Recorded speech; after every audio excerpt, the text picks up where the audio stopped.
Good morning. Here, we can get better than that. Good morning. Oh, come on. Good morning. There we go. Awesome. So can we give David and Debbie Lynn a quick round of applause for organizing an awesome conference? Before I get started here, I want to just take note of the moment we're in. We are, I think, 3 weeks away from the midterm elections. Excited about that? And I want to give a quick shout out to an amazing piece of data that came out of Peter Levine's shop at Tufts the other day, that 34% of young people in America plan to show up in that election. Unprecedented for those of us who've been looking at this for a long time, so that is very exciting. And then, yeah, more than a third. And then I also, raise your hand if you are excited to keep working after the election to reach the other 66% of young people who, for whatever reason, are still not showing up, and we need to keep working and growing to build a better democracy. Yeah. Great. So excited that everybody in here is in here for the long haul. I'm Sam Novey. I work with the Foundation for Civic Leadership. We're committed to building a inclusive and effective and healthy democracy in this country. And we've got a point of view on the best way to do that. We believe in supporting local leaders who made a moral commitment to ensuring that everybody in their community can participate fully in that truly inclusive democracy. And furthermore, picking up on Donata's point about voting being a cornerstone of our democracy, we believe that elections are not just sort of one part of that. We believe they're the critical test of that commitment. There's a lot of rhetoric, a lot of talk in the civic engagement space about including everyone. And elections are the moment when we walk the walk. Either we're actually there to make sure that everybody in our communities can vote, or we're not. You can't hide from the voter participation rate. And so we've decided at the Foundation for Civic Leadership to match the commitment that local leaders all across this country make every single day and are making right now in communities as we speak to ensure everyone can participate with a commitment of our own, which is that we're going to do whatever it takes to provide those local leaders with not just one tactic, not just one strategy, but with full wraparound, comprehensive support and coaching to make good on that commitment and ensure that everyone in their community can vote in every election.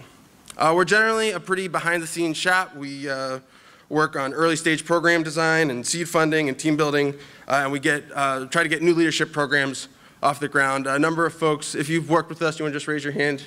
Real quick, yeah. So if you want to learn more about our work, talk to any of these folks who are really learning from doing so much of this on the ground with local leaders.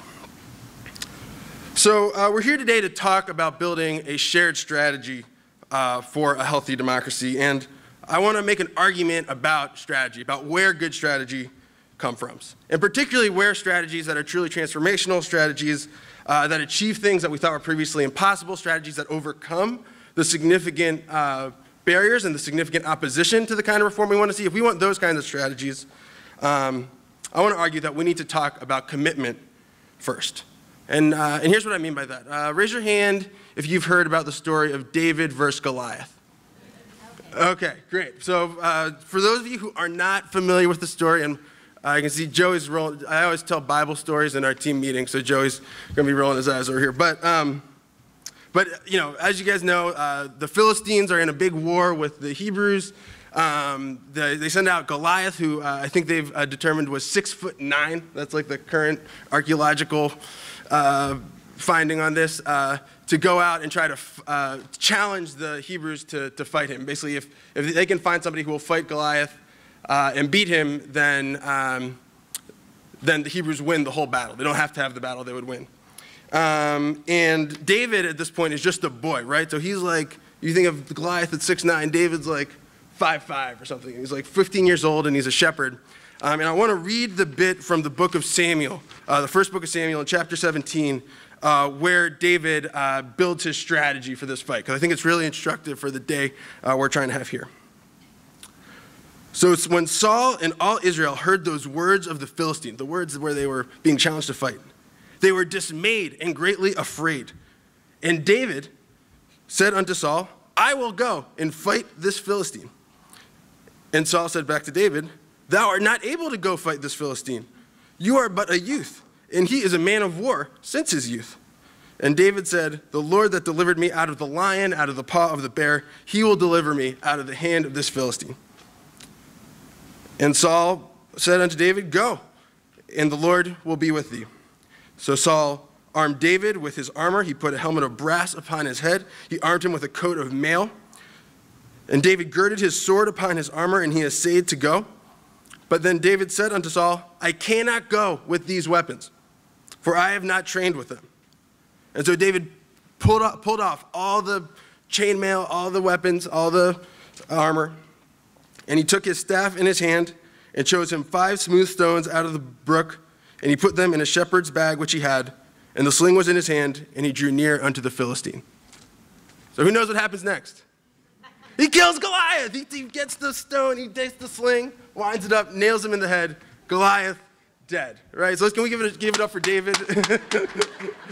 So I want to highlight something that's really important about the sequence of this story. The reason why I read 2 full paragraphs out of the Bible in this talk.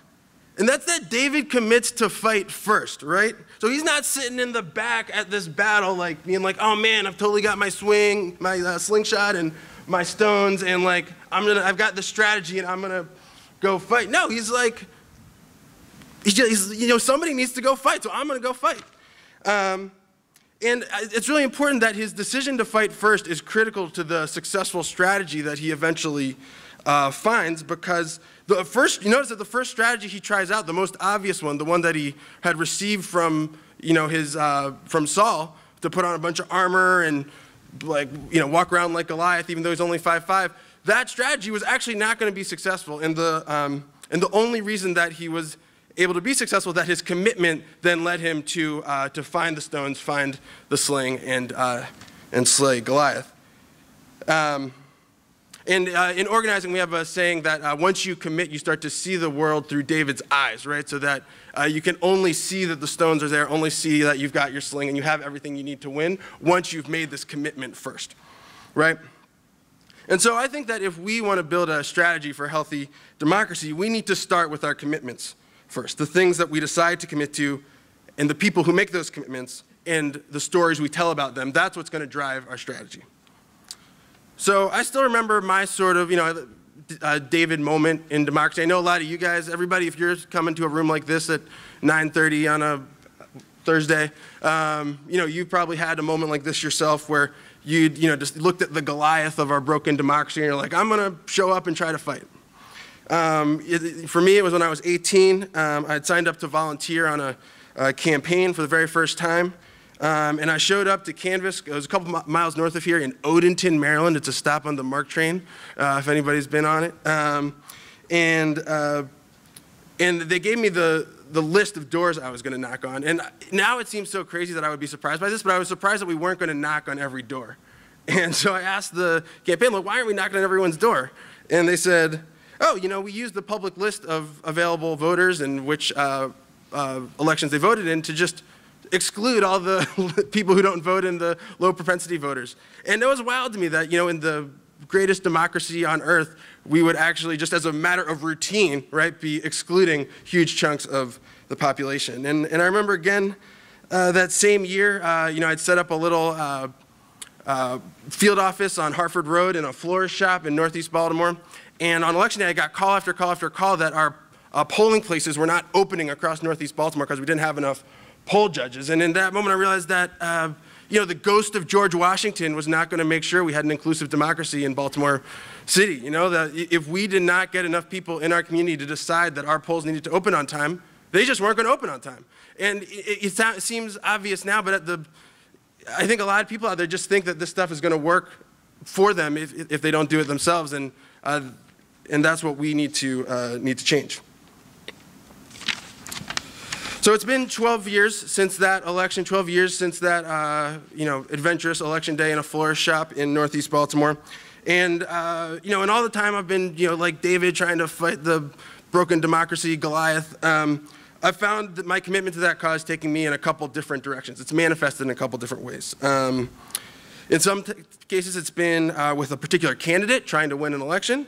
In other times, it's been a commitment to a piece of technology, or a particular intervention, or a particular tool that we think could be really useful. And At other times, it's been about a commitment to a particular group of people, a particular demographic or geographic population that is in need of further inclusion. And my takeaway from all these different forms of making a commitment to our democracy is that we need everyone to change everything. So we need the leaders who are building tools and messaging, in order to make sure that we've got a vision for what we're doing. We need folks like David and Debbie Lynn who are building networks, making sure that we're all talking to each other in a community.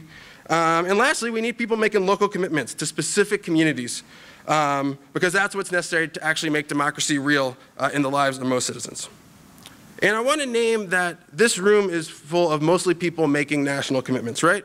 People building tools, spreading messages, cultivating networks. We're for the most part not, people who are making commitments to having democracy be real for specific people in specific places. Often we have more access to the media, often more access to capital, more access to power than our partners who are making commitments in place. And I think that that reality places additional responsibilities for us in terms of how we tell the stories about our commitments and our work. And I want to give a couple examples of what I mean by the choices we have. So in the David versus Goliath story, I want to do something in Jewish tradition we call it a midrash. It's like Bible fan fiction where you make up some other things that weren't there. And I want to imagine that Jacob had a specialized David had a specialized sling that slung stones really fast from a specialized slingshot maker named Jacob. And imagine the people who were writing the book of Samuel might have said, you know what? David was key, but really this should be called Jacob the slingshot maker versus Goliath, right? Because Jacob made the tool that he used to slay Goliath. And maybe there was David had participated in a slingshot training program where a coach had put out a toolkit about how to use your slingshot, the rabbi said maybe it should be Simon the slingshot coach versus Goliath, right? Maybe that's what we should call the story. And maybe even David had been part of a shepherd's network, right, where he cultivated his his sense of self as a shepherd, and that's what gave him the confidence to slay Goliath. And I think that we need to learn from their choice to make the story about David and his commitment to slay Goliath, and not to devalue those contributions, but to understand them in the context of David's commitment. So I want to close by saying, we found it very clarifying at Foundation for Civic Leadership to center all of our work around the commitments of local leaders. There's a concept in Peter Levine's book about we are the ones we've been waiting for called the Civic 1 million that I think is really useful here. The Civic 1 million are people embedded within schools and faith institutions and libraries and government who make civic commitments as part of their daily life. It's people who have civics as part of their job.